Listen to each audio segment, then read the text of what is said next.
Welcome to today's Explainer. Today we're tackling a really massive financial paradox. See, almost everyone wants to know how to earn more money, right? Of course we do. But here's the brutal truth. Earning money is entirely, completely useless if you don't know how to actually spend it. I mean it. A high salary means absolutely nothing if your spending habits are secretly destroying your wealth in the background. Okay, let's dive into this with a totally fascinating story about J. Paul Getty. At one point, he was literally the richest man in the world. So right after World War II, Getty invites some friends out to dinner at the Cypress restaurant. But when they get there, he insists they all walk around outside for a bit, even though his friends are absolutely starving. Why? Well, because it wasn't 10 p.m. yet, and the restaurant charged a 10-shilling fee per person before 10. Think about that.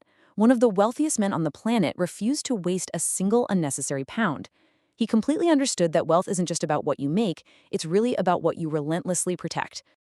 Think of your personal wealth like a giant bucket. Knowing how to earn money is like pouring water into the top. But knowing how to spend, that's plugging the holes at the bottom. If your bucket is full of leaks, impulse buys, bad debt, showing off, it really doesn't matter if you pour in $100 or $1,000,000. The bucket is never, ever going to fill up. Here is a quick roadmap for this explainer. First, fixing daily financial leaks. Second, rules for big purchases. Third, insurance and good debt. And finally, stop impressing other people. Let's start with Section 1, Fixing Daily Financial Leaks, Hacks for Everyday Spending. So, the very first hack to fix your daily spending is to totally change how you look at a price tag. Stop looking at costs in terms of rupees. Instead, every single time you want to buy something, force your brain to convert that price into the exact number of hours you had to work to earn that money. Let's break down the math on this. Imagine you earn $50,000 a month. Assuming a standard 8-hour workday and 26 working days a month, you're working roughly 200 hours. That means your time is worth $250 an hour. So when you look at a casual 5,000 rupee purchase, maybe a jacket or a fancy dinner, actually scratch that. You aren't just spending 5,000. You are trading 20 hours of hard, grueling labor for it. When you weigh it on that scale, you quickly realize if that impulse buy is actually worth 2.5 days of your life. Next up, we've got to talk about groceries. This is where middle-class families literally leak a shocking amount of cash. Here are some rapid-fire rules for sure. First, always make a list. If you just wander into a mall, you buy things you don't need simply because you saw them. Second, shop alone. If you bring your spouse or kids, you're guaranteed to leave with extra items just to keep everyone happy. Third, set a strict time limit. Fourth, never, ever shop on an empty stomach, or suddenly everything looks delicious and necessary. And finally, if possible, shop around the 25th of the month when your budget is a bit tighter, rather than the first when your fresh salary makes you feel, well, overly generous. But wait, here's an absolutely crucial caveat. While you definitely should be frugal, there are 3 non-negotiable areas where cutting corners is actually a direct path to financial disaster. Those are health, education, and quality food. If you buy cheap, unhealthy food just to save a few pennies, you are going to pay fortunes in hospital bills later. If you skimp on education, you miss out on the absolute highest return investment you can make in your lifetime. Please, do not mistake being cheap in these 3 areas for being financially smart. Now, what's really interesting here is how a tiny, everyday bad habit can literally cost you millions. Take smoking. If you smoke just a 100 rupee cigarette pack a day, that's roughly $40,000 a year literally going up in smoke. But consider the math over time. If you took that exact same $40,000 every single year and invested it at a modest 10% compounding interest over 40 years, you wouldn't just have better lungs, you would have over 2.14 crores. Quitting one bad daily habit can literally make you a multimillionaire. That's the sheer power of compounding applied to a leaky bucket. Moving right along to Section 2, Rules for Big Purchases. How to buy a car without going broke. There is probably no single purchase that impoverishes people faster than buying a car just to keep up appearances. It's a classic trap. But there is a golden, non-negotiable framework for this called the 24-10 rule. Let's break down exactly how this works to keep you financially safe. Here is what those numbers actually stand for. 20 means you absolutely must put down a minimum 20% down payment. If you can't afford that up front, you can't afford the car. 4 means your loan terms should never exceed 4 years. Dealerships are going to try to push 7-year loans on you just to make the monthly payment look smaller, but that interest will silently bleed you dry over time. And 10? That means your equated monthly installment, your EMI, must stay under 10% of your total monthly income.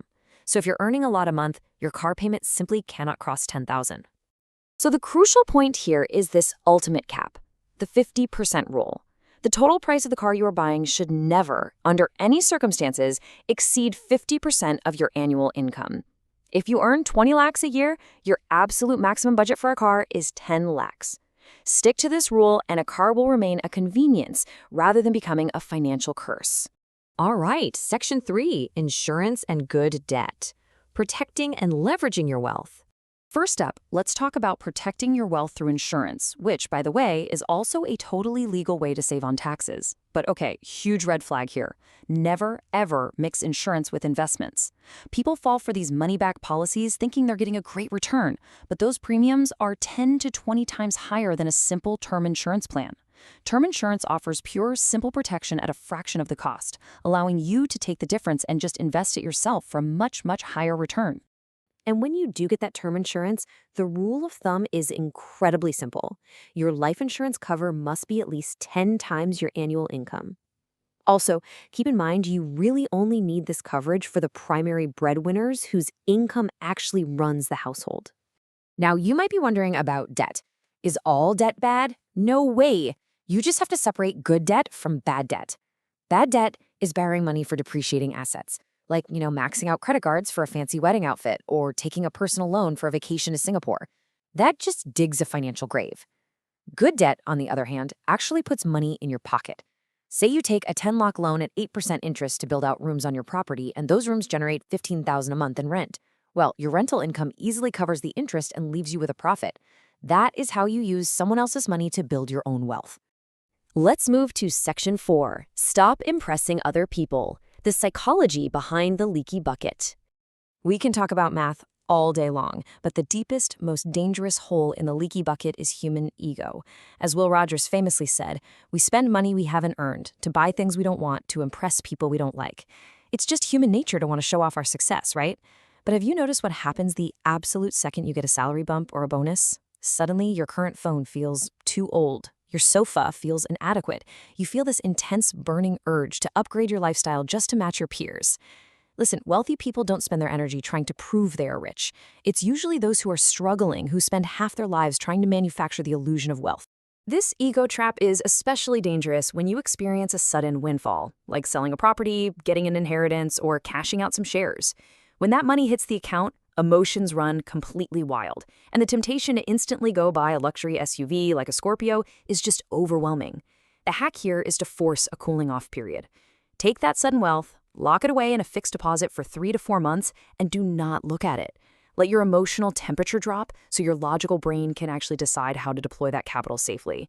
Statistics literally show that without this pause, sudden wealth usually vanishes within 3 years. Crazy, right? As we wrap up this explainer today, I want to leave you with this single, absolutely powerful question to reflect on. Are you spending your life trying to prove you are wealthy or actually building wealth? Because true wealth is often what you don't see. It's the unbought cars, the skipped fancy dinners, the funds sitting quietly in investments. If you don't plug the leaks in your spending habits, no amount of income will ever save you.